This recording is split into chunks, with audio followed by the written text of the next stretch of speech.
नमस्ते बच्चों। अब तक हमने गद्य विभाग, पद्य विभाग देखा। आज हम अपने हिंदी पाठ्यपुस्तक का व्यवहारिक हिंदी विभाग की ओर बढ़ने वाले हैं। उससे पहले उससे संबंधित बातें जो है वह हम देख लेते हैं।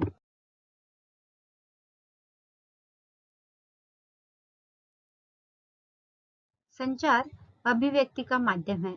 आज मानव अपनी अभिव्यक्ति दूसरों तक पहुंचाने के लिए संचार माध्यमों का सहारा लेता है।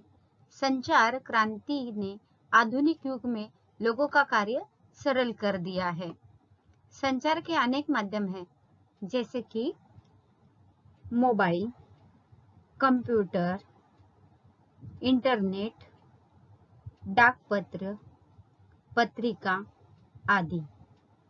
पत्र पत्रिका जिसमें ज्ञान, विज्ञान, मनोरंजन, सिनेमा, राजनीति तथा अन्य प्रकार की जानकारी उपस्थित रहती है। इसी लेखन में समाचार लेखन तथा फीचर लेखन आता है। आज इसी से संबंधित पाठ हम देखने वाले हैं।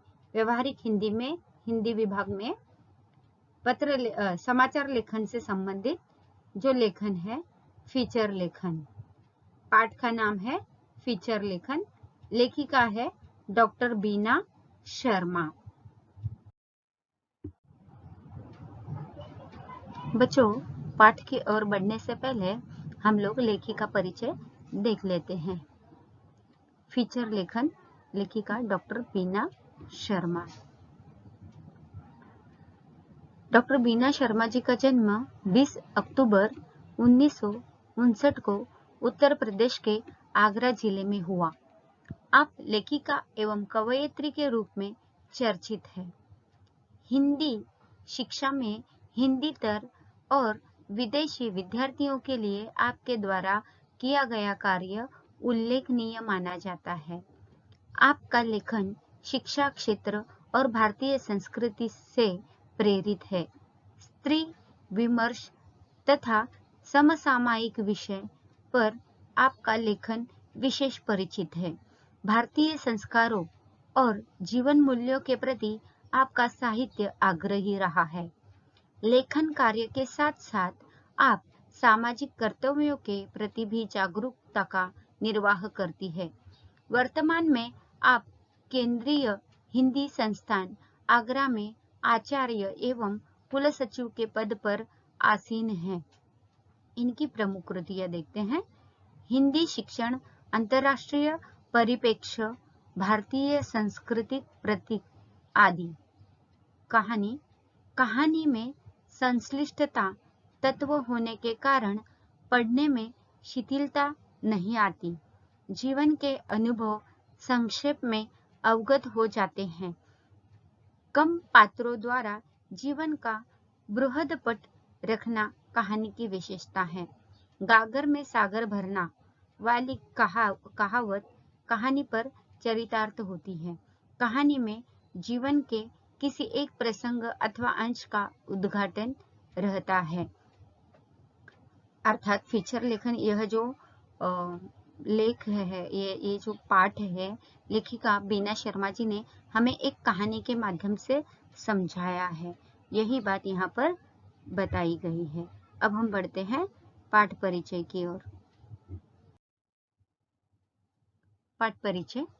यहाँ फीचर लेखन की प्रस्तुति कहानी के माध्यम से की गई है। फीचर लेखन पत्रकारिता क्षेत्र का मुख्य आधार स्तंभ बन गया है।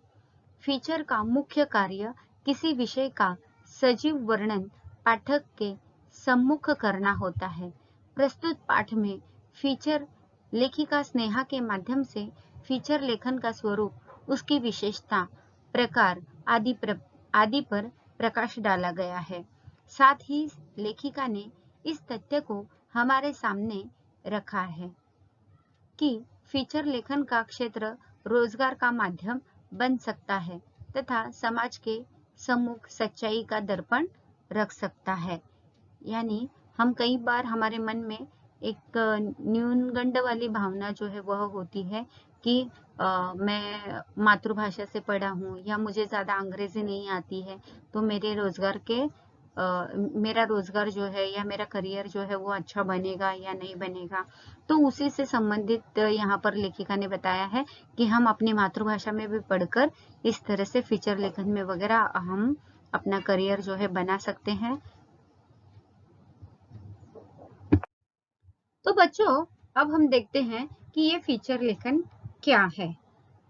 रूपक, इस नाम फीचर लेखन का जो दूसरा नाम है या पर्यायी नाम है, जो हिंदी शब्द है, वह रूपक से जाना जाता है, लेकिन ज्यादातर पत्रकारिता में फीचर शब्द ही इस्तेमाल किया जाता है। लोगों को रुचिकर लगने वाला ऐसा कथात्मक लेख है जो हाल के समाचारों से जुड़ा नहीं होता, बल्कि विशेष लोग, स्थान या घटना पर केंद्रित होता है। विस्तार की दृष्टि से रूपक में बहुत गहराई होती है। आज फीचर लेखन तथा उसके प्रस्तुतिकरण का आधुनिक पत्रकारिता में अत्यधिक महत्व हो गया है। समाचार अगर पत्रकारिता की रीढ़ है, तो फीचर पत्रकारिता का सौंदर्य बढ़ाने वाली शक्ति है। फीचर लेखन पत्रकारिता क्षेत्र का मुख्य आधार स्तंभ है। फीचर का मुख्य कार्य किसी विषय का सजीव वर्णन पाठकों के सम्मुख करना होता है।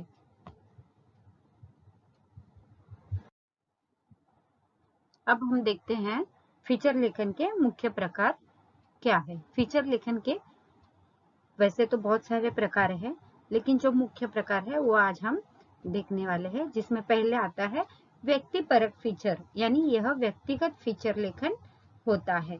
उसके बाद है विवरणात्मक फीचर, यानी सविस्तर वर्णन वाला फीचर लेखन। उसके बाद है साक्षात्कार फीचर।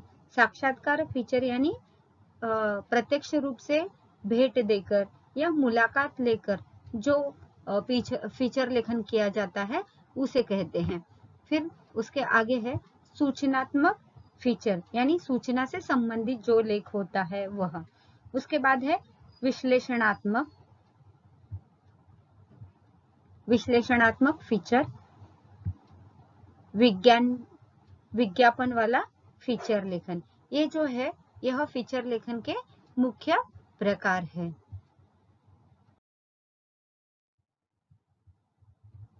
फीचर लेखन के 3 मुख्य अंग होते हैं। उसमें प्रथम है विषय का चयन करना। जो भी विषय फीचर लेखन के लिए चुना गया है उसे व्यवस्थित रूप से चयन किया हुआ होना चाहिए। सामग्री का संकलन करना। फीचर योजना, जो भी हम लिखने वाले हैं उसकी सही ढंग से योजना करना।